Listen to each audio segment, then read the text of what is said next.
I was going to say something, but I better just do that off air, not on air. I'll tell you something about afterwards. No, you can say anything you like. It cuts out. We'll cut it out. Go on. Shall we say my night before the exams? I'm leaving that in. Yeah. Stays there. You can leave that bit in. That's the thing. Please like, subscribe, comment, and hit the notification bell for any future videos. Well, we were up and running because people won't know this about you, Michael, which is I do, is you are one of the very few people who has done the knowledge fully twice. Yep. And also are a cab driver in Brighton. Yeah. Well, I got my badge originally in 1977. Let's go back a bit. I was a police officer. Knocked up a motorcycle in 1975. I thought, am I going to get better? Don't know. Started doing the knowledge originally as a form of insurance. Realised I wasn't going to get any better. And then in July, I think it was, 1977, I asked them to retire me on ill health grounds, which they did. Mm-hmm. And I became a cab driver just after the Queen's Silver Jubilee. 1977? 77, yeah. So give us the story, because you have a unique perspective of the knowledge then to the knowledge when you did it in the early 2000s? 2004. Early 2000s. Not long after you started. No. Well, I started 96, so yes, 8 years into that. And but I know me and you have known each other for 20 years now. Yeah, exactly. So 2 years of me coming backwards and forwards and saying, what about so-and-so and so. Well, I think coming backwards and forwards to get you to send me stuff in the post in the old days. Yeah, because you was away then. But what can you tell these people today about the difference between the 77 knowledge to the 2004 knowledge? Okay, I can tell you the difference between 77, 2004 and today's ones. Mm-hmm. 77, you had 486 or 468, can't remember the figures. 468. 468. And you... Oh, runs, just in case they didn't. Yeah, 468 runs in 1977. You started up, you signed on, you paid your 5 shillings, and you went up into Upper Street and got a photograph done, and you're away at Manhouse to Gibson Square. What did you pay the 5 shillings for? Photograph. Oh, that was the only expense, wasn't it? The expense was the only photograph. Expense, yeah, the only photograph. That's all you paid. So you paid that, and you'd come back 104 days. Yeah. And then usually, nearly always, you go down to 56s. Yeah. And you kept going.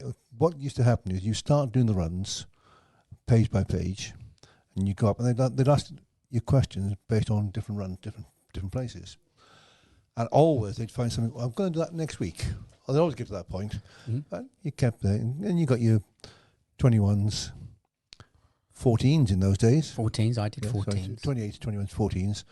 And then eventually, I think it was Mr. Miller told me, you now passed. Mm-hmm. Do the suburbs. So I did the suburbs. I couldn't get a badge straight away because I was in the police force still at that time. Mm-hmm. Changes then. And so I went to see the CMO, Chief Medical Officer, and said, retire me out. He did. Became a cab driver. First job I ever had, I picked the cab up from London General, manual. Yeah. My left foot, boy. Yeah. My left leg was that. People don't know, do they? Bloody hell. And the steering wheel, you had to have arms like bloody Arnold Schwarzenegger to turn those things. Yeah. Well, Popeyed afterwards. So depends what you're doing at the time, really. So we did the driving test, and first job, I got all the way from London General Cab Company right to Victoria, picked up my first job, who went to the West London Air Terminal. Dave, do you know where the West London Air Terminal is? No. Is it Battersea Heliport? Nope. Wait, West London Air Terminal? West London Air Terminal. They used to have a bus service that went from West London all the way to Heathrow. It was called the West London Air Terminal. It's where Sainsbury's is, in Cromwell Road. Well, what's that then? Where Sainsbury's is in Cromwell Road now was the West London Air Terminal. And they used to have double-decker buses towing a trailer. All the luggage went in the trailers, and they'd off down the airport. My very first fare ever. Yeah, was that one. Well, you gave it for free, that one? Yeah, I did. West London Terminal. Well, can you tell us how long that took? A lot less than now. Yes. A lot less time than now. In 77? Yeah, hardly anything. And then gradually I sort of, I bought my own cab. I commuted part of my pension, bought my own cab. Joined London Wide as it was then. 2 days after I bought my cab, I was on London Wide. They were digging holes into it. I think, and went on London Wide. I was quick on the button. What's London Wide? Was that one of the radio circuits? One of the radio circuits. You had Lords. I never heard of that one. Lords, Mount View. Yep, Mount View I heard of. Yeah. London Wide became Comcab or Computer Cab. I had sort of 4 years. I ran everywhere. Used to go south of the water. South of the water, mate. All right, yep. North, south, east, west, didn't care where I went. And people said, well, there's no work down there. I said, you're lucky. I said, well, do you put your light on when you go down there? Oh, no. Put your light on. I have, in my time, certainly even in those days, I've worked Upminster, Uxbridge, Edgware, East Croydon, Bromley, nearly all of the Richmond. Richmond used to be a very good one. Yeah, Richmond's still okay. All the suburban ranks of a night time, if there was empty, if there's no cabs there, I just work and take the punters.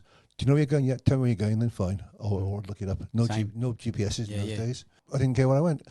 And I worked on the basis that if I keep going back until a yellow badge came up, because I can work anywhere, they can't. Yep. So that's what I thought, well... I didn't mind when the yellow badge came back. I carried them. If there's a rank and it's full of people in the station, I still kept on picking them up. You done it? I mean, no. What's that? Oh, you've never worked a suburban rank? No. they're all London ranks. Yeah, I know, but what am I doing out there? I live in London, and no, you get a fare in town, and they say, "I want to go to Richmond." Out there. So it goes to Richmond. You go past Richmond, and you set them off. And as you go past the station, there's 500 people standing outside the station at night, thinking, "Where's the cab?" I would always pull on and say, "I don't know where you want to go, but you tell me, and I'll take you." Yeah. Oh yeah, like the O2 or something. One night in modern times, since I've been back, I got to Richmond. The locals didn't want the job. They went to Carshalton, then on to somewhere else, Sutton, and then back down to Kingston. And why wouldn't they not want their job? Well, they didn't know it was going to 3 different places. Yellow badge for Richmond? What are they going to do way out in the sticks? I can do anywhere. Yeah. So a lovely little job that was that night. Anyway, that's the history. So back to the history. Yep. After 4 years or so, I got bored. I wanted a different mental challenge, and I took a printing franchise in Gosport in Hampshire. Yeah. Built it up over 10 years or so. Lost everything in the recession of the 80s rather. Built it up again on my own, and lost everything in the recession of the 90s. I had 2 major clients who went bust, taking me with them. I was doing all right, and I thought, what do I do? Come back to the cab trade. Yep. I let my London license lapse. No good at that. So I thought, what do I do? I did the knowledge for Brighton, which takes 5 months. Yeah. Drove a Brighton cab for 6 years in total. The last 2.5 years of which is when I redid the knowledge and met you the first time. And the difference is that in Brighton, there's a lot of young people who don't have life skills, and you're not treated with the respect a London cab driver gets. Apart from which, for every £2 they take, I take 3. Yeah. Still in contact with the drivers that are down there. Got a very good friend of mine down there, guy I first drove for. So I came back, up and down. What I used to do, I was working 5 nights a week. I would, on a Monday, I'd finish my Sunday night shift. I'd come up on the Tuesday to my call of a partner, Tuesday afternoon, when I'd woken up. And that way he was in Thornton Heath. Guy called Steve Mepham. I remember Steve. Yeah, a very good guy. And he's now out in Thailand. Has been for over 10 years.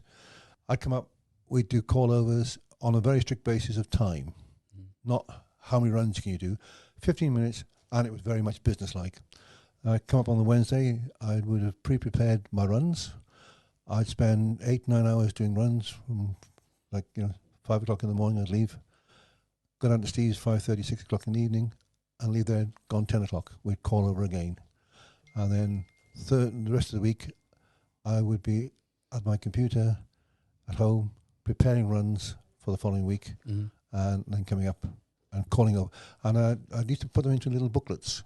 I remember you being super meticulous. You drove me insane. Well, if you're going to do it, you've got to do it. Put these things in a little book. And I'm sitting on ranks in Brighton, a good friend of mine. We sit next to each other, and he's saying, Manor House to Gibson Square, whatever it might be, and off we'd go. He wouldn't know whether I'd written out wrong, but he'd know if I'd said it wrong up against the book. It was absolutely invaluable to have somebody there doing it all the time. You do not have to do things. Now, I discovered, as part and parcel of my time when I was in the printing business, I used to continually read books on how the brain works, learning how to memorize things. So, Dave, how good is your memory? Useless. Okay. Let's try a little experiment, yeah? Okay. I'm going to ask you a multi-digit number. Yeah. And we're going to do the exercise twice. Having asked you the first one, you repeated it, and I'll ask for it again. So here comes the first number. 2, 3, 5, 4, 8, 7. What's the whole number? 2, 3, 4, 5, 8, 6, 7. Right, okay. Yeah, okay. Now we'll do the same exercise again, right, with a different number entirely. Forget the first one, not going to ask you again. All right. Okay. Here comes the second number. 1, 7, 8, 0, 6, 5, 2, 1, 8, 4. No chance. Let me just tell you what's happened. The human brain has a short-term memory of 7 plus or minus 2. Some people remember 5, some people remember 9. The second number I gave you is 10 digits. And what's interesting, you don't just forget the beginning or the end or the middle, you forget it all. It gets completely muddled up. You get into mucking fuddle. Yep. Be careful. I said mucking fuddle. Yep. And so you have to find strategies and ways of doing it. We're called chunking. So Dave, he's done it, so he's not allowed to do it. Well, I'm certainly up for chunking. As long as you're not having a blurring occurring. Why is it called chunking? Are we about to find out? You're about to find out, yeah. Right. So you divide it up into chunks. Okay. So the first part of that number is 178. So repeat after me, 178. 178. And again. 178. And again. 178. And again. 178. And again. 178. One more time. 178. Not too fast, okay? So the first part of the number is? 178. Great. The second part of the number is 065. Repeat after me, 065. 065. And again. 065. And again. 065. And again. 065. And again. 065. One more time. 065. What's the first part of the number backwards? 871. And the second part normal? Forgot. 560. 060. You went backwards. 065. Yeah, I thought you wanted it backwards. Okay. So the first part of the number. Nobody was forwards or backwards. Okay, let's try. First part of the number is? 178. The second part of the number is? Forgotten. 065. 065. Did I say that? Say that again. Come on, say that again. 178065. Great.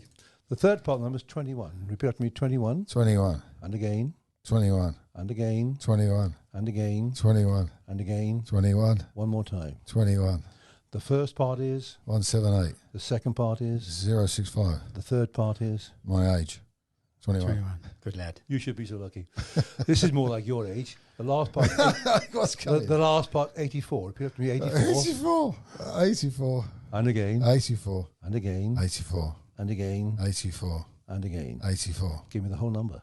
178065284. Right. Was it or not? Yes. Yeah. Well done, son. Now give it me back. Am I official chunker? That's what I want. You've been a chunker for a long time. Yeah. Now give it me backwards. Oh, backwards. 17806528184. So it'd be 4812560. That's 871. Correct. That's it. And yet you couldn't do it at all a few minutes ago. No. So you chunked it. And what we did, we I took knew the whole I thing. could chunk. That's Mike's daughter's phone number, Dave, right? He's been trying to partner her off for years. Depends which one you're talking about. The three of them. Yeah. So what we did, we took the number, divided it up, and into chunks. Now, if I said to you, "What's the third part?" you'd say 21. Yeah, exactly. So do the same when you do the knowledge. Take a run, divide it up into 3 or 4 bits, learn that bit. We repeated it each bit 5 times. So when you're doing the knowledge, if you take a run with, let's say you've got 12 roads on it, you take the first 3 or 4 roads, call them over for at least 5 times, slowly, not too quickly, and then do the same with the next bit. And you'll find then when you eventually try to learn it totally, it'll be that much easier to learn. So that's one of the things that I did with Dean and other things we did as well, where we sort of, I'd get the weekly sheets when I got to pointing and mark up all the things I'd done in green, and what I knew. Mike, doing the knowledge twice, being a Worthing cab driver. Brighton cab driver. Sorry. I live in Worthing. Are you still commuting from Worthing? Yes, still in Worthing. And what do? Do you come up? You ain't one of those airport sleepers, are you? Coming up from Worthing? No. I usually start in the airport. Yeah. Certainly this time of year when it's busy. On the way in, I'll ring up to see if it's busy or not. If it's doing more than 2 hours, I don't bother going in there. Come straight into town. I'll start in the airport. It's going to take me up to 2 hours to go through the system, generally clear my head and any bits of correspondence, phone calls and what have you. And then wherever it takes me is where I go. I don't care where I go. And then if I'm lucky, I'll get a job to Gatwick on a Sunday morning, for example, or Heathrow on the M25 or M23 and then M27 on home. Okay. So for those who don't know, today's podcast, we're here with Mike Hughes. Me and David are here again with Mike Hughes. And Mike Hughes is the runner, runs completely on your own. Mike Hughes, the Poppy Cabs, or are you a team? It's always a team, but the committee is huge. Did you start it? No. I've often been accused of doing that. Originally, it was started by a guy called Jonathan Myers, who, that particular year, 2009, we had TfL, in their great wisdom, decided that they were going to shut a lot of the tube stations and tube lines for maintenance. Mm-hmm. One of the stations was Westminster. So on one of the radio stations, a veteran was moaning about this. And then Jonathan Myers phoned up and said, forget TfL, put me in touch with a guy and I'll take him there for nothing. And a few of the others, this was in the days when the UCG was just starting, the London Taxi Drivers Forum, many of whom were on that, started the UCG. And they all said, well, good idea, what are we going to do? Don't know. Waterloo's a good place, yeah, okay. What else? I made some phone calls. Phoned the British Legion and they said, Union Jack Club, Victory Services Club, great. That first year, 14 of us lined up on Westminster Bridge. Before we'd done that, though, I thought, well, I've got to do something by the book. So I phoned the police and found out the guy who was in charge of the barriers on Westminster Bridge. They let us inside what they call the soft barriers, the outer barriers, but of course you couldn't come past the hard barriers. They had concrete barriers actually on the bridge. Those first 2 years we had the policeman in charge, and then TfL took over. So 3 years after the first lot, 14 of us on the bridge, we had 107 on the bridge. 2018, 2019, we had in excess of 150. Cabs aren't waiting on the bridge. Wonderful. In each, because they, after 7 years of asking, they eventually gave me the use of the eastbound bus lane as well as the westbound one. 2020, 5 of us walked across the bridge, COVID. And subsequently to that, wonderful improvements that have been made on Westminster Bridge. Of course, we've got far less of us, far less space for us. But last year, we didn't finish till 4 o'clock. This year, we seem to have got around a few bits and pieces. And we finished about 2:30 this year. This year, how many cabs, Mike? Oh, it's always hard to say. I've got a database of 350 cabs. There's usually at least 250 of them will turn out. 150 helpers, usually at least half of that turns out as well. So just let me get this straight, right? Because I'm super impressed that for Remembrance Sunday, 250 cab drivers will turn up and take veterans and any servicemen. Hang on, it's more than that, because the 250 people on the database, right? They're the ones who I send the messages to and say, can you go to? But the drivers that are actually at the stations will also muck in and help out. Yes, and Chuck. Well, I have done several myself. I've done Chelsea pensioners, taking them down. I've took military guys from the stations, and any military people that you pick up on that day, you don't charge. I don't know if I'm very impressed with the numbers of cabbies that turn up and they actually do it on the day anyway. I often quote, we do up to 1,000 cab journeys. In fact, it's probably about 700-ish. Yeah. In each direction. And this is because journeys. They couldn't get there on the day a station was closed. Correct. And a springboard thing into what we now do, which is to make sure they get there. And I mean, for many years, the committee has been huge. Well, you are huge. Thank you. Yes.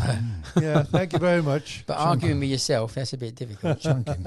Chunky, he's chunking. By the way, what's the fourth part of the number? The last bit, 84. Yeah.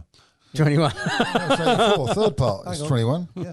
065. I haven't asked you for some time. 178 065 21 84. Well, you say that. It's 6 because when I went to pick up my LEVC cab from Cab Vision, I flagged the cab down outside London Bridge.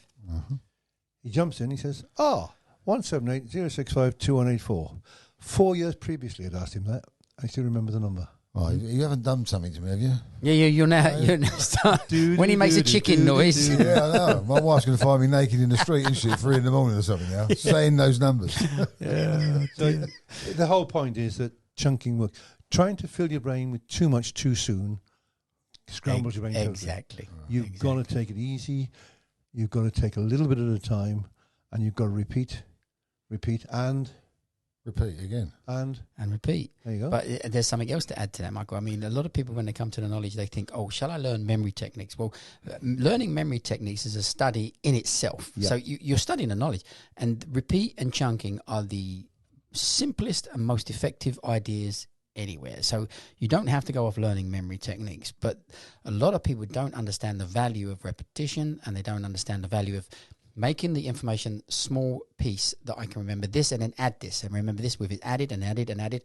And we compartmentalize the little chunks and put them together. It's an age-old tested method, and it's really effective. And you don't need to go off and start studying memory techniques, which is a real serious thing, because it gets really, really in-depth. And I don't know if you noticed, Mike, they did a study on, you know, the memory competitions where you remember decks of cards and stuff like that. Well, we've experimented with that, and it's quite fun.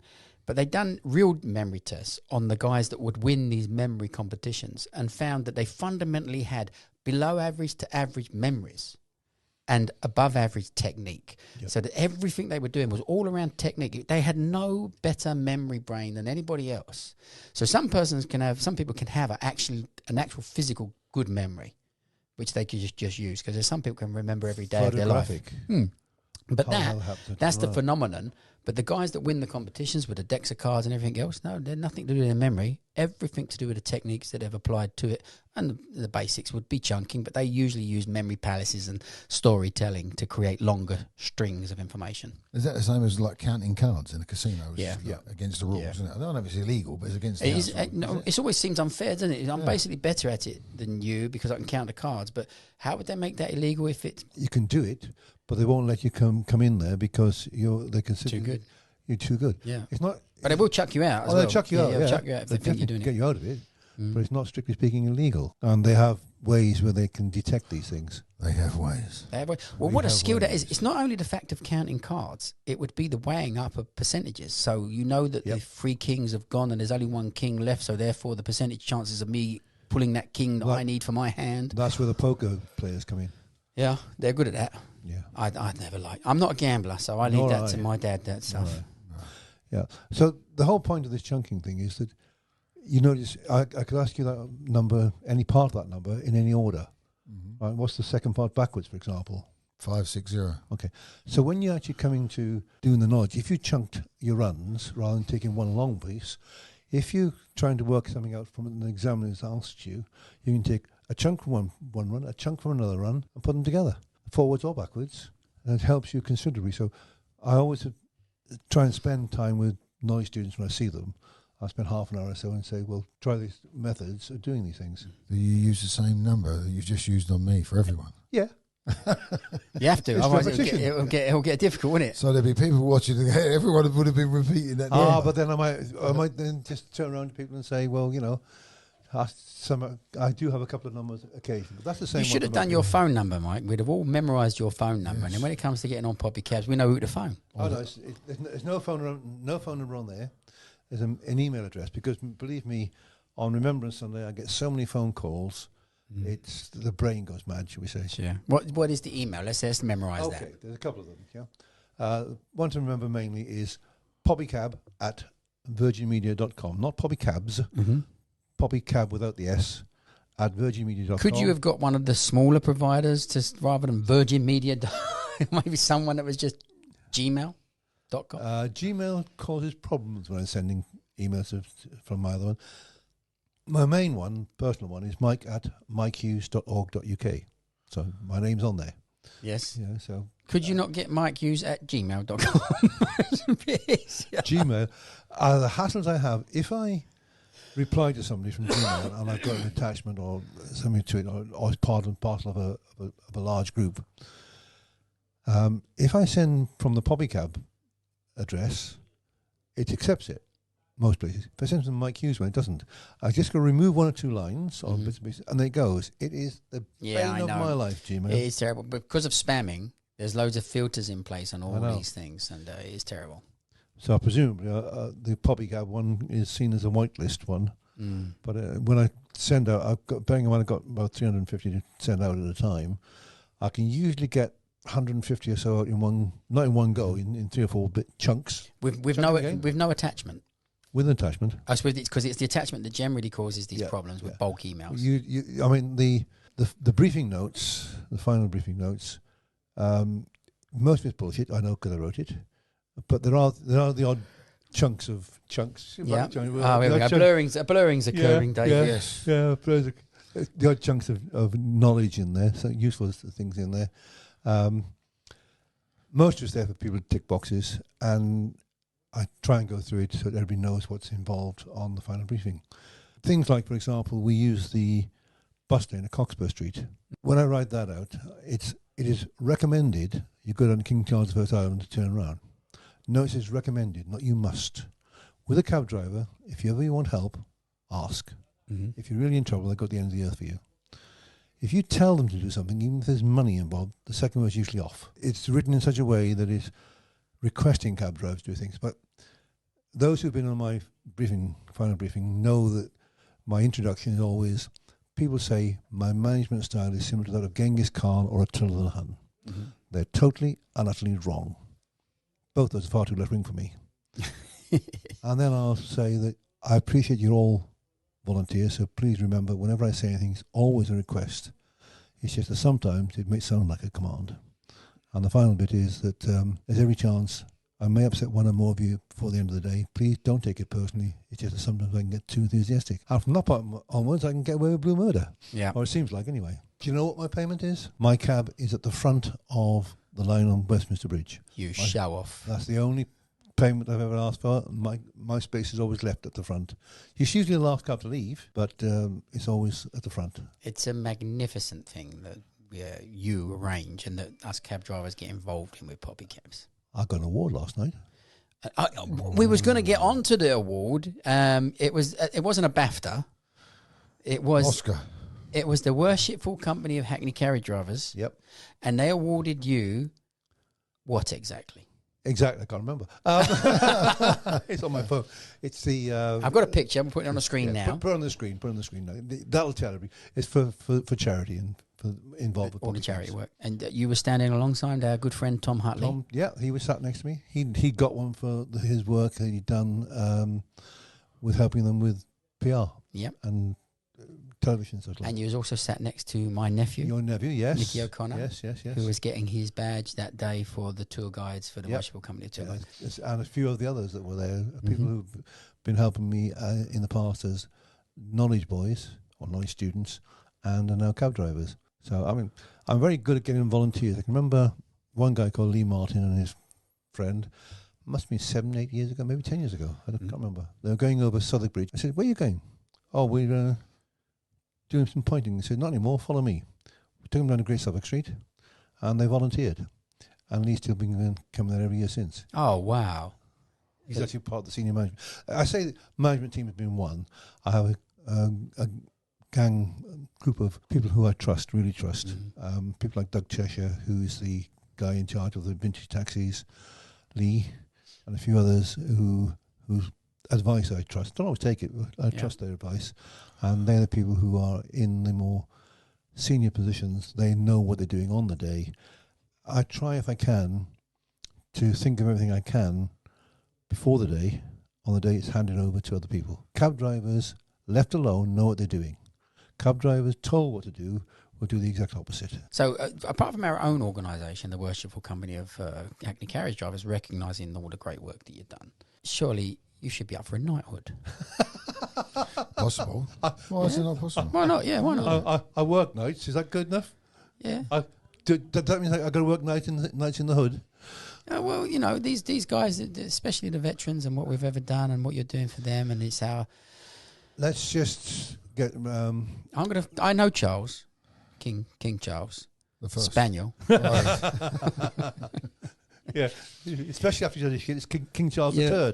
Are you getting used to the fact that everything is now... We no longer have QCs, we have KCs. We no longer have the Queen's Chapel of the Savoy. It's now the King's Chapel of the Savoy. Yeah.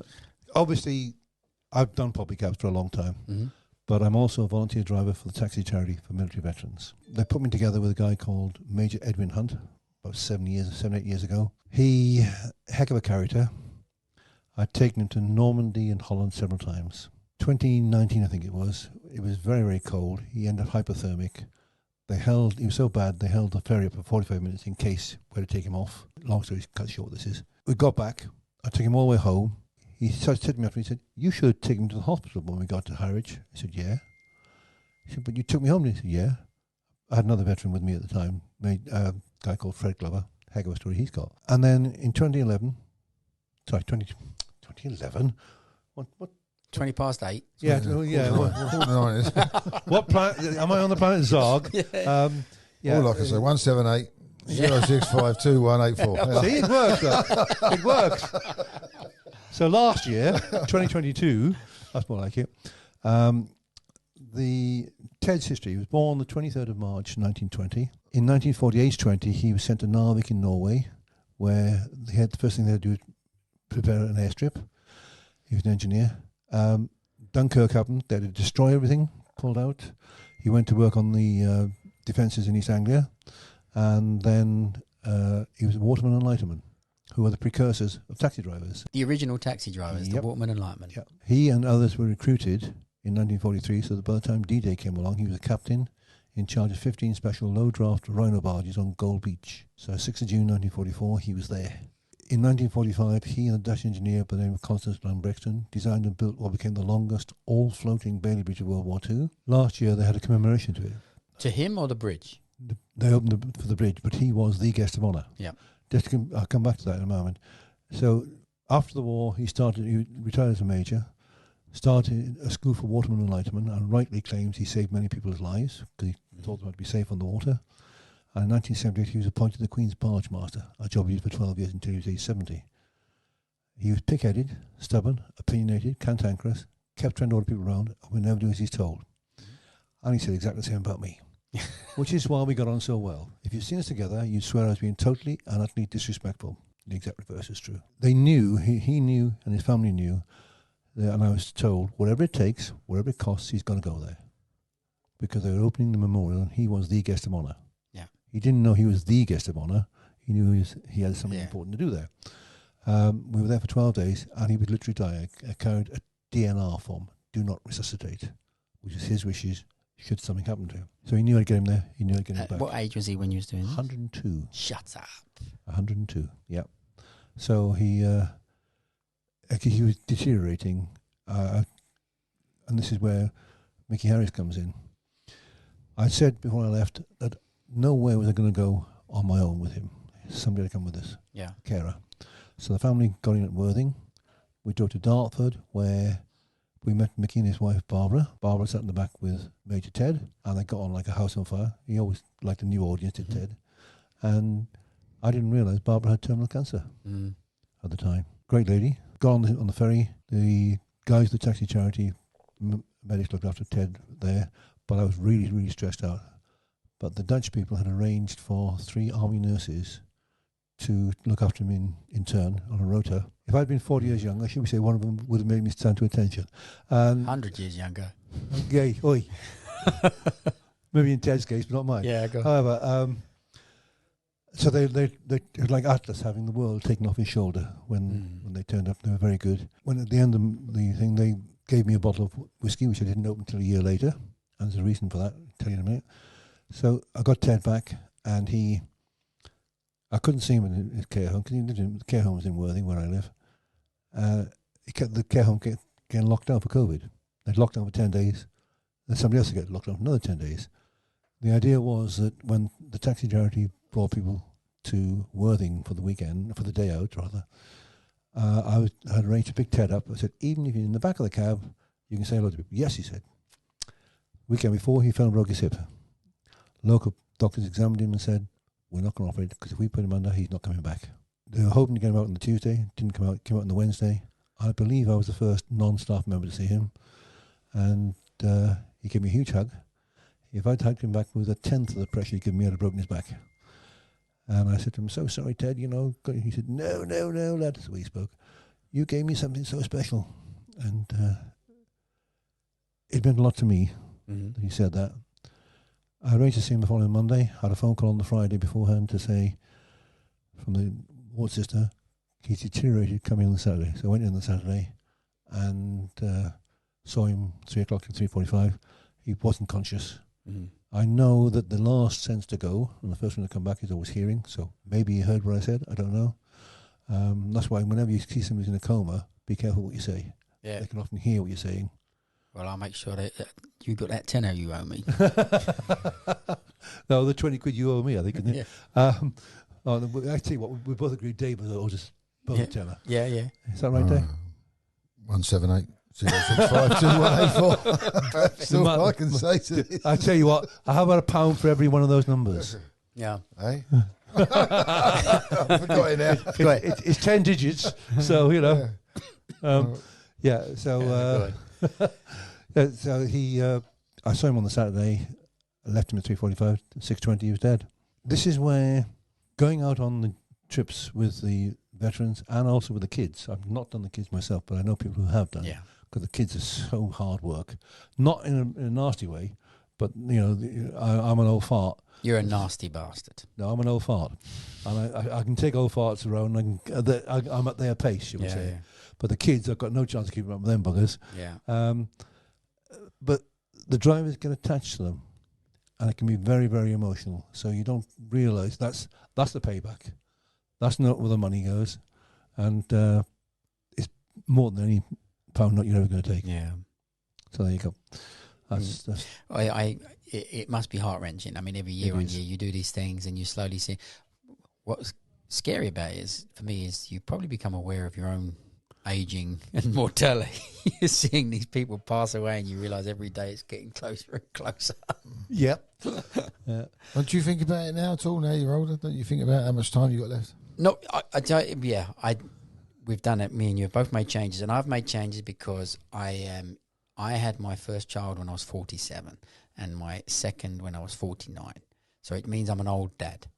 I still like to think I'm fit and healthy, but as soon as I had those children and I'm watching them grow, I suddenly have become even more and more aware that I need to stay around as long as possible, because there's nothing more beautiful than seeing them and watching them and the things to come in the future, and obviously making them safe and trying to give them a foundation that they can build upon from me. So I'm more and more aware of my mortality now, and anyone our age, I hate to say it. Hang on. Wait till you get to my age. Well, you're really You're old. youngsters, you are. You're really. You won't even make it to the end of this podcast.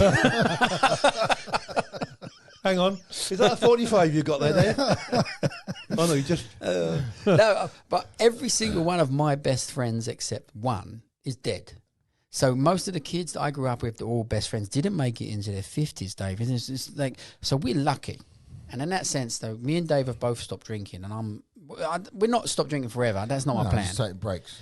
Yeah. So, but it is more the fact of, be aware that a lot of people don't realise that you've been drinking every day, because that's the culture that you get into. You don't realise that you just had a gin and tonic today, and you think that you just had a lemonade. No, you had a gin and tonic today, and then you had 3 gin and tonics or a beer the other day, and every day there was an alcohol drink in your system. I'm antisocial.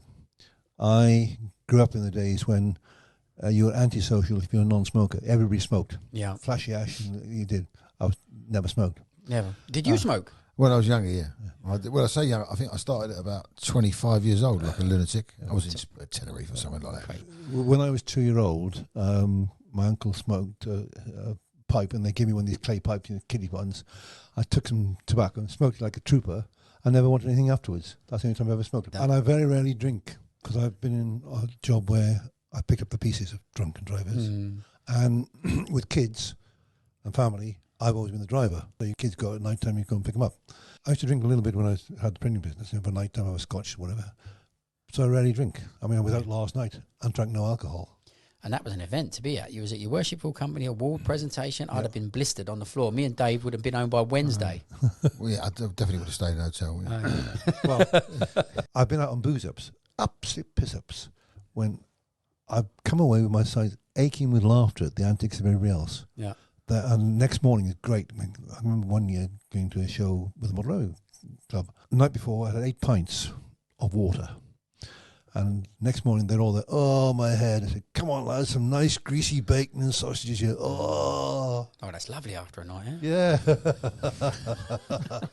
So it's great to laugh at the antics of other people. Where was the award ceremony? Whereabouts was it? In the Waterman's Hall, which is great for me because that, of course, Ted Hunt was a waterman. The association was serendipitous.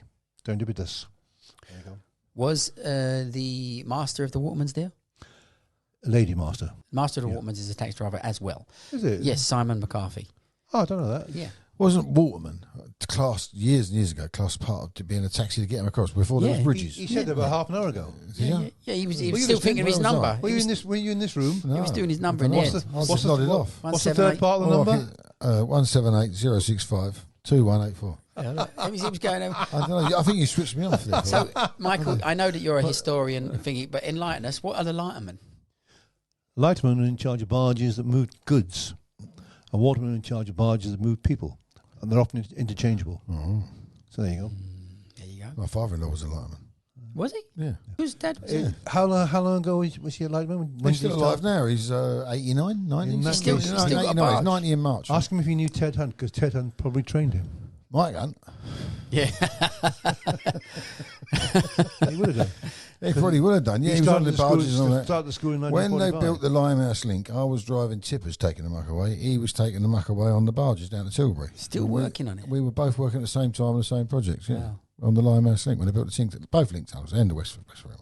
When See, they built Canary Wharf. for me, the Limehouse link wasn't that far back in history. I mean, obviously, I was. Late 80s, 90s, was it? Something? Yeah. When did they do it? Well, it wasn't built when I drove the cab first time. It was the second time. Yes. And that's why. First time it took me 21 months. Second time, 2 years, 5 months, 5 days. I didn't count the hours and minutes. Yep. And Limehouse Link hadn't been done. Canary Wharf hadn't been developed. Mike, the first time you did the knowledge, they hadn't even built St Paul's Cathedral. Actually, at the beginning, I said that I could tell you about the present methods as well. When I went up with the 400 runs, and I was on the very last presentation, and the examiner came out and said, "We're going to have new ones starting in February. We've got 320 runs," and half the people got up and walked out. They thought it was easy. Well, I knew because you had already had maps of the 400 runs. I thought if they've got map tests for the 320s, they're all going to be new. You've got nothing you can swat up on. Luckily, I mean, when they gave me my map test, is one I practiced with you, and they gave me ones around Bruton Street and West End, because I used to walk the beat around there, so I knew all them okay. Lucky. And I went through on the 400. But my call-over partner, Steve Mepham, when I first met Steve, he said, "Oh, I used to be a minicab controller." He said, "I know London very well." I said, "No, you don't." "Yes, I do." He said, "No, you don't." 6 months later, he said, "Maybe I didn't." Yeah. We got to a point with Steve. I used to say to him, "Do this." He said, "I don't agree with you." He said, "But better do it to save you turning around saying, 'I told you so.'" Because I'd done it before and could see just a little bit, not a lot further in front of him. So he was on the 320s, and I was on the 400s. What's interesting, he would call over on the 320 runs. I remember, I think it was Wilkins one of them gave me a question, which was from the new book, the 320 book, and I called it, but I had to work it out. I think it's Castellane Road, is it? South of Might have been. There is. I wouldn't know. south of Hammersmith Bridge. Yep. To wherever it went. Anyway. I actually worked it out in my head, and it was afterwards. Steve said, "Oh, that's part of our new books." No, you mean Castle Knoll, not Castellane Road. Castle, sorry. Yeah, Castellane Road Yeah, is it was Warrington Crescent. south of Hampshire Bridge. Yeah. Look, hang on. It's a long time since I've done the knowledge. It's okay. None of us. We all passed it. There is no shame at all for any of us. We don't need to know anything anymore. I had trouble finding my place I had to go to 3 weeks ago. York. Yeah. You had a York, yeah? We've talked about Big Fairs, so what did you earn on that one? I'm not going to tell you. I could tell you, but then I have to kill you. Oh, dear. Put it this way. I am. Up until that point, the furthest I'd been was Leeds. And that was about 10 years ago. Yeah. And it was the night when they had all the storms and all the overhead wires had come down. And up comes I hate to say this, I don't get. I don't put it on very often. You don't have to. You can put it on and it's worked. I think we should stop knocking it all. So the marshals come up, and they were on 10% that night, not 20. They came out. I said, 2 people here to go to Peterborough, staff. Okay, no problems. Oh, when you drop them off, take this gentleman to York. Okay. Once I got to Peterborough, worked it out, it's 102 miles to York from Peterborough. Back to my home was 280 miles. 5 hours. Round trip. What, you put the turbo on? No. 5 hours back. I've now got the TXE. 5 hours back. 5 hours back, yeah. I've now got the TXE. It's lovely. You go up the A1, stick the cruise control 67, 68, 70 in some places. When it's 60, stick the cruise control on 60, 62. When it's 50, 52. And you can go, cruise control. Yeah. Hardly ever use the brakes. And it was nice and simple and easy. And not so rattly. You want not an old rattler. Well, my first experience of cruise control was in 1980. I'd taken a 5-week holiday in Canada, which is when I'd first in the cab trade, and had a car with cruise control. Great it was. I mean, took some getting used to because it would actually accelerate where you would normally be decelerating. Came back, got in the cab. How the hell am I to turn the steering wheel? I don't know. It was such a difference because there was no steering, no power steering, no power brakes in those days. It took me 2 or 3 weeks to get used to it because your muscles get used to it. Yeah. So they help. We spoke about this yesterday with when Peter was here, Peter of Spandau Ballet fame. When I passed out, every taxi driver would say to you, "How's your knee?" And because you would never have really, if you spent a day's shift where you're working hard, you never would have broke and accelerated, the legs coming up, and you get this pain in the knee about here, and everybody kind of knew it. But if you imagine you had the same thing with the manual, doing a 12-hour shift in a manual, changing gears through the streets of London. It was heavy. I got an automatic after 1 week. That's it. But when you first started, you had the horse, didn't you? Was that manual? Or manual, it was Emmanuel. Was the horse's name? It was handsome. Yeah. Oh, it get worse. Oh, here we go. So this year was a great year for Poppy Cabs. Is it looking like something that we can sustain? This is 14 years I've done it. Yep. And it would be nice to find somebody who can take it over. I've got an unusual set of skills, and that's not being boastful. Things I've done. I have a group of people who, between them, got the skills, but no one wants to take it. They're also very busy. So we need a replacement for you, Mike. Yep. You need to rest now. You've done your special work is over. You need a rest. I've had one knee replaced. I've got the other one to be replaced sometime early next year. Yep. So who knows? Because when I broke my leg in 1975, it was very, very bad. They couldn't replace it then. I was too young. And the technology hadn't gone far enough. So they did that in 2005. And I had... So are you walking better now? Because I know I've seen you over the years. You've had some bad spells. Yeah, no, not anymore. Because my left leg's gone. That was my right leg was bad. Oh, dear. I was back at work 7.5 weeks afterwards, after the operation. You know, if Mr. Price was here, he'd say they'd take you outside and put you down. First job back. Go on. Heathrow. I thought I'd take it nice and easy. Heathrow to Stansted on the meter. Was it a 2-leg job? No. I just did the one leg. Did you rank up at Heathrow then? And took your first job? First job back after my... you M25 did, obviously. Of course, yeah. Yeah. First job back after my... And I worked one day, took 2 days off, worked one day, took 2 days off, to gradually work my way back in and back in all. Are you still working hard in the cab now or not so much? I'm still working. Yeah. I usually get about 40 hours in 3 nights. Okay. What? 40 hours in 3 nights. Well, you're doing plenty then still. Yeah. My other question is, I mean, obviously you're like 107 years old as of now. When you came into this podcast, you was only 77. 76. Now you've just aged. But how are you finding the medical each year? Easy? The strange thing is, it's actually good for me because I always get a blood test done a month beforehand. And I can speak to the doctor about that and other bits and pieces. So they found out about my enlarged prostate and bits and other things. I had high blood pressure. That's sorted out. One stage until I lost my weight, I was on metformin because on what they call pre-diabetes. Lost the weight. That's not come off. Yes, you was a big man back then. I still am. Well, parts of me are not anymore. Not since taking those pills. I can remember you wobbling up the stairs in Watts Grove to get to the first floor. It got a bit difficult. I wobbled up here a little while ago. So it's actually, I think it's actually good for me because it makes me look after myself, and I just double check everything's working basically. Yeah, well, because this is one of the things again talking about the special things of our job. We are working for ourselves, and we can go on and for as long as we're healthy enough. And as long as we can keep passing the medicals. I'm shocked you keep passing the medicals. A man of your calories. I think to rest is to rust, though. Yeah. To rest it, you're right, Dave. Well, Absolutely. just looking at you two devils, I mean, I think I seem to have weathered life a lot better than you two put together. They've only got 6 months left between us. Well, I'm chunking still. You're chunking. What's the number backwards? And I'm blurring. Blurring is occurring. The number backwards. Yeah. So that'd be 4812 Yep. 560 871. It works. Just another little Everyone's point. going to think that's completely set up. The last two bits, another way of association. What's 21 times 4? 48. No. No, 84. Yeah. And what's the last part of the number? Yeah, it backwards. You thought he was saying you got it backwards. Got me backwards and forwards. You can do other associations as well. Oh, you've confused me now. I've got it. Now you lost lost it. it. Now 84 is gone because you got 48. Yeah. Oh, I lost it.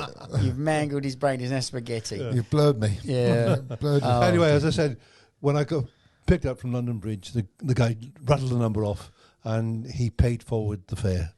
Do you know you've met Dave before? Yes, I picked him up. Yeah. Him and his missus. COVID. As a fare? It was it wasn't full COVID. We was in one of those where we could go in someone's garden if we rolled a trouser leg up and stood on one leg. Oh, and something like that. If you had a friend with the Prime Minister at the time, you could do that. And if you were chunky like me, you're fine. And and thankfully I got a cab and it was Michael come and pick me and my wife up until it was home. Did he know the way or did he get lost? No, I got lost. Yeah, we was all lost. He was pissed. drunk. He was. He was well pissed. I did manage to send him a public cab badge, though. Yes. I gave you one, didn't I? For my wife, you did, yeah. Okay. Did you tell him you was a cabbie? The cabbie at the time, wasn't it? Yeah, I did. No, I was, yeah. Yeah. No, I was at the time, yeah. Yeah, it was 2020. I was, yeah. Yeah. Well, there was nowhere to go. Oh, well, you you was butterboy. out working. I think you were. Oh. When we looked to try and get a cab, there was none, and just one came along. It was like a scene me. from 1960s with a fog, or the 50s of the smog. And And this cab came through, and it was poppy cabs come through and got us home. If it had been foggy, can you just imagine how you'd have felt, Yeah. out of the fog? Well, it looked foggy to me after all those John Smiths. Yeah. Oh, he'd had a few. What was you doing working during COVID? First 4 months, I didn't work at all. I had to get some tyres. I thought I'd just work a little bit. I did a couple of hours. Only did 3 or 4 jobs. But people like Get and the others, they kept your work coming. You paid the 20% because you didn't have any choice. But I remembered because they went from 15 to 20 immediately. Went lockdown. It sticks in the craw, should we say that is? Well, but there's a double-sided coin there because without it, there was nothing. Exactly. So you be good to be grateful for one Yeah. thing. Yeah. A lot of people survived because of that. Yeah. And luckily, I mean, I'd worked it out with my pensions. I could just about survive without, but I couldn't pay for holidays, couldn't pay for work to be on the house. If the dog was sick, couldn't pay for that. It would just about pay the bills. I thought, do I retire? Do I? No. I like being a cab driver. I come to work because I want to. I love it. It wouldn't surprise me if you let your badge lapse and you went and done the bloody knowledge again. But that brings us on to another thing. Getting your badge lapse now is nothing like it was when you did it. Tell me more.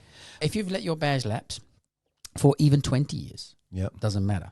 You can now go back and have a retest that involves a one-off test. And in that one-off test, if you can show that you've still got what you need to drive a cab, you'll get your badge back straight away.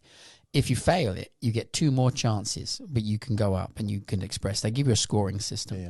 So you can get your badge back within 1 to 3 appearances of a different kind of appearance where there's a lot of leeway.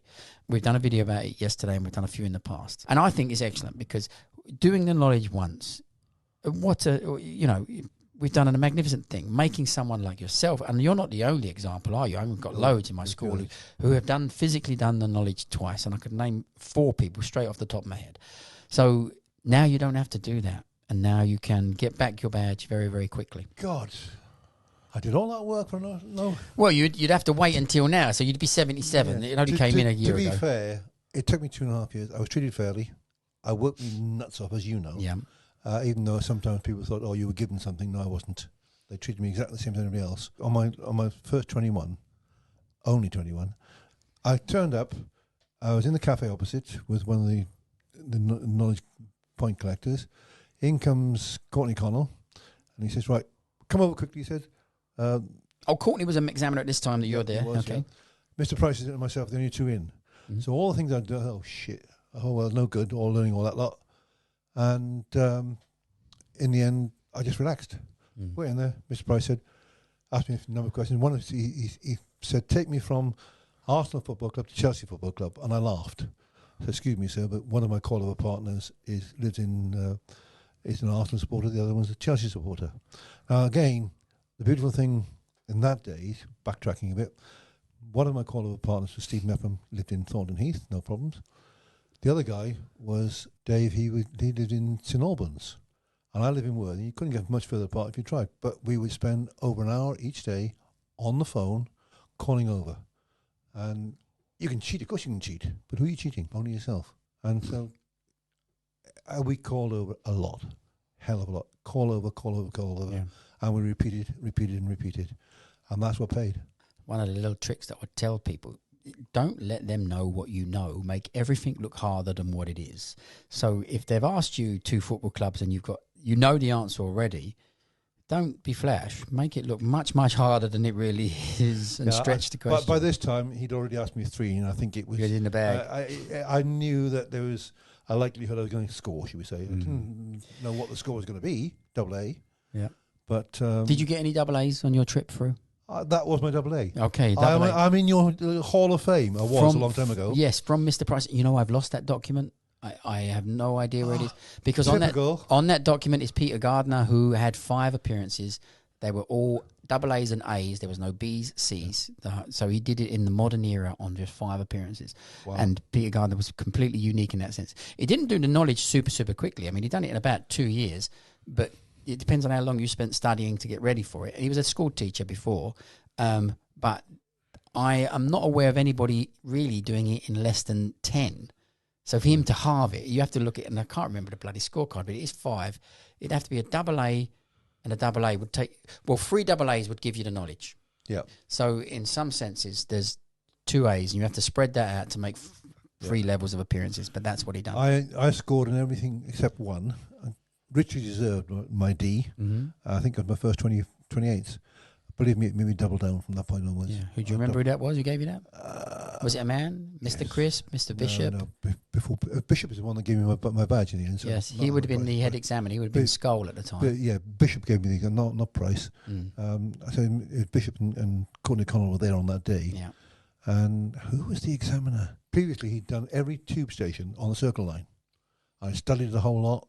Oh, I think I nearly can remember. But there's somebody. There was Bob Hoskins was one. There was people think we're talking about Bob Hoskins the actor, but there was a Bob Hoskins examiner. Yeah.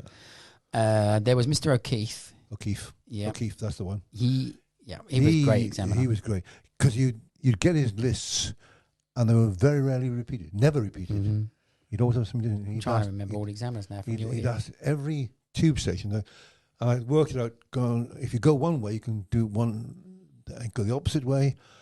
I really studied for him. I was expecting to get him on my 21s because he wasn't there. I thought, well, just relaxed.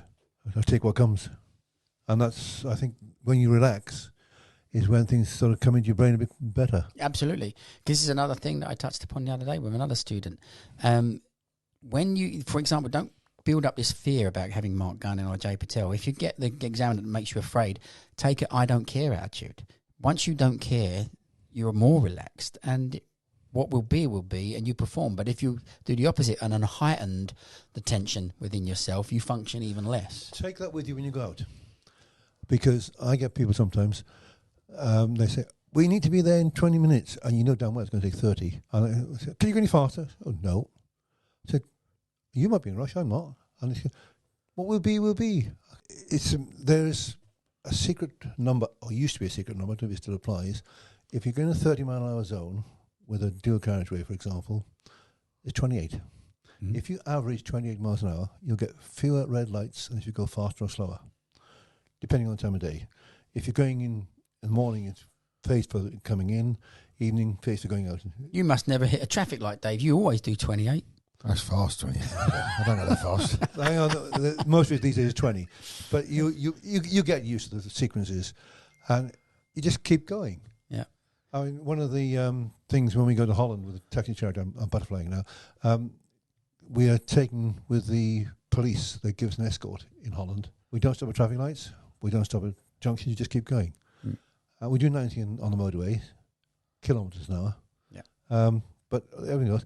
And it's not the speed, it's the continuity that counts. I was told that by somebody in the police a long time ago. What does the Brighton knowledge compare? What was that? Brighton, I was on the first Brighton and Hove knowledge.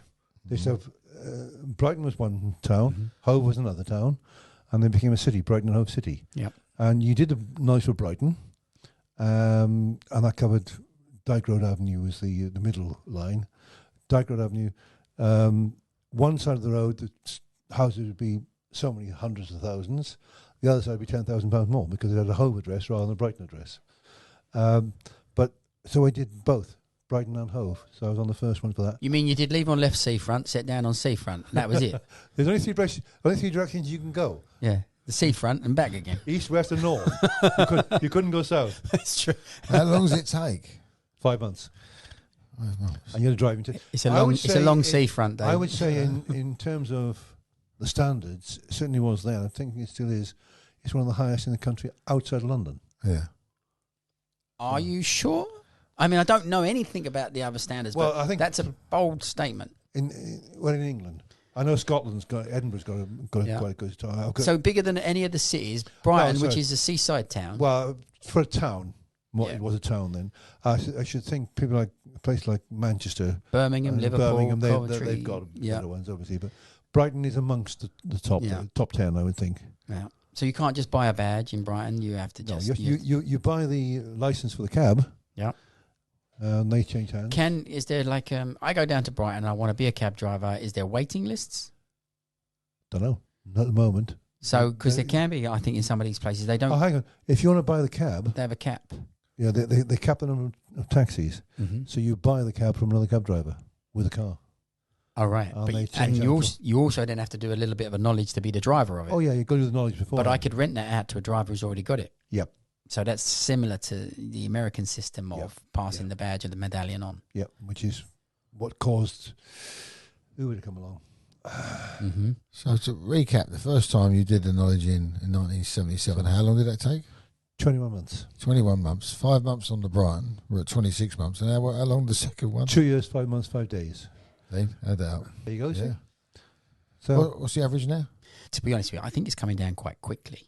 Not because of anything to do with it getting easier, but people are reaching the level quicker, which is all about the numbers. The people that are studying at the moment, because there's so low numbers, are usually the ones that are studying harder. And full-time? If you're full-time, you're definitely going to be around the 2 year mark. Bang on. 2 years, 6 months? No, I think if you do 2 years, 6 months full-time, then you had a little bit of bad luck. Because you get 1 or 2 appearances where you had bad luck, that's going to make it 2 years, 6 months. But in general, if you've worked hard and you got it right and you're full-time, you're going to be looking at 2 years thereabouts, right on the button. And when you did it, how long was you on it? 3 days less than 2 years. April 9th, 1990. No. Normal would have been 2 years, 3 months, 5 months, 2 years, 6 months for full-timers. About what I did. Yeah. And part-timers, at that time I was doing it, there were still people there doing it 14 years at that time, which is amazing. Because this is what caused all the knowledge to change, because there was a generation of people that were told, sign on the knowledge. You don't even really have to, London, sign on and do the appearances. And they found that the appearances are real. You have to actually be able to be good at something and articulate your route. But they would persevere because they was told, eventually they pass you out. And to be honest, they did kind of. But you could be there for 13, 14 years, and there was lots of people from that generation that did that. And it meant that the numbers on the knowledge was enormous. There were 6,000 people on knowledge because they could sign on for free and just do it. And that's why they brought in the map tests. Yes. And actually, it filtered them out. It filtered them out too well over time once the Uber situation kicked in. And that's when they should have reversed policy and allowed a kind of a flood again, because they had no one to examine. There's no one actually on the knowledge at all. What I don't get, in my first time, 21 months. We had one guy took 9 months, but he was literally on a cycle, day in, day out, 7 days a week, going around everywhere, looking at everything. He was brilliant. 21 months is about average for that first time. 2.5 years second time because the map test was. Nowadays, people not even putting for map testing until they've done all the runs. So that's 12 months gone before you even start. That's it. They've got to follow a pattern that's going to get them through quickly, which is that my pattern would be you've got to do 16 runs a week. You finish this part in 6 months. You're going to be on the written test around about 7, 8, 9 month mark. And as you get past that, you're on appearances. And if you score straight C's, it's a year on appearances. Yep. So if you have some bad luck, you still got space to be at 2 year mark. And if you have several stages of bad luck, you're at 2.5 years, which makes the knowledge reasonable, but they don't power. Trouble is, a lot of them will wait to even put in for the map test. They're actually ready, but they don't realise they're ready. Well, they believe they're never ready, don't we? So this has happened with Steve Mappman. He waited and waited and waited. Yep. And you've got to do this. And in the end, he said to me, well, okay, I don't believe you're right, but I'm going to do it to stop you turning around and saying I told you so. Yeah. And that was it. So I think you always feel like that. You're never good enough. Of course you do. No, yeah. The idea is you've got to be on appearances. If you're not on appearances, you're nowhere. And someone actually quoted me that, saying, quotes Dean Warren, and if you're not on the appearances, you're nowhere. Well, you're not on the knowledge, are you? No. And it's better to be on appearances, just for those that want to know, it's better to be on appearances getting D's than it is to not be on appearances and getting nothing. Because with the D's, you're at least getting the idea of this is nerve-wracking. You're taking some experience back from that that you can correct and keep moving on from.